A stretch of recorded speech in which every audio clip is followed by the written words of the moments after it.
السلام عليكم أصحاب شرفت له isku soo laabad wanaagsan mashquulaad jiray awgiis ayaan u kala maqneen hadeertan waan isku soo laabanay page-kan jilinka jiilka oo sii soconaya musalsalkii aan wada sugaynay ee arday season-ka koowaad xalqadiisa koowaad mar dhow ayay soo baxday inkastoo aan ka soo daahnay inaan soo sameeyno mashquulaad jiray awgiis laakiin hadda ayaan soo sameynay xalqadan koowaad iyo trailerkii ugu dambeeyay ee filimka markuu soo bixi rabay ee la soo daayay wuxuu dhaliyay hadalhayn badan oo dad badan ay ka wada hadleen xataa dad badan oo ka hadlay oo aad u dhaliilay filimka jira marka waa arkaynaa insha Allah waxyaalaha oo in lagu dhaliilay u badan ayaan barnaamij kale ka soo sameynayna laakiin hadda barnaamijyada taxanaha ahaa ee musalsalka aan halqad walba ma dulmarayna ayaan dulmaraynaa qaasatan hadda halqadii koowaad aad ay xiiso la badneed waxaa jiray xataa hadalhayntiisa bulshada aad iyo aad ugu baahay filimkan waa filim xiiso leh waayo wax walba oo hadalhayntiisa isla markii ay bilowdaan saameyn weyn ayuu yeelanayaa bulshada hadallo badan ayaa ka soo yeeraya oo ku saabsan filimkan dhaqan xumo xambaarsan yahay filimkan ma fiicna filimkan loolan badan iyo waxa sugaya iyo hardan badan waayo hadeertan halqadii ugu horeysay oo soo baxday oo aanan si fiican loo fiirin filimkan meelo jihadiisa tahay iyo qaabkiisa soo yahay aan la wada arkin ay hadan dhaliilo badan laga keenaya oo wada arkayna filimkan falanqeyntiisa ma sii wadi doonaa hadda halqadii koowaad ayaan hadeertan dulmarayna halqadii koowaad waxay ku saabsan tahay filimkan gabar oo hibaaq lahayo sameysanaysa xalfad gabadhaas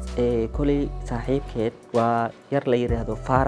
Faaraxaas ayay la tahay filimkan inuu hogaamiyey rasmi ah ka yahay oo actor ka yahay Faaraxaas ayaa lagu soo bilaabay filimkan haddana mar uu macalinka iskuulka fasalka soo galayo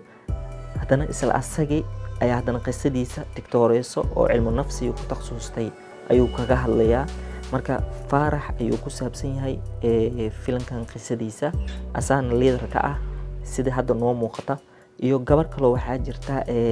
xaafadda lagu soo bilaabay ayadoo qurac loo sameeyay Najma la lahayo gabadhaasna ayadana filimka hogaamiye ayay ka tahay kulay gabdho kalena way kula jiraan iyo wiilal kalena way kula jiraan Faarax gabdhahaas iyo wiilashaas kale kula jiro waxaan u maleynaa dhanka kale ee negative-ka ayagana inay qaabilsan yihiin filimkan uu yahay filim faraha la isku gubanayo sida ay muuqato filimkan Najmo inay saameyn ku leedahay waxay ku cadeynaysaa in qaybta ugu horeysay waa ayadoo quraac loo sameynayo oo iskuulka ay aadayso ayaa lagu bilaabay haddana qaybta ugu dambeyso ayada ayaa lagu gabeeyay iyo hooyadeeda oo wada heysay kulay wajiyaashan badanaa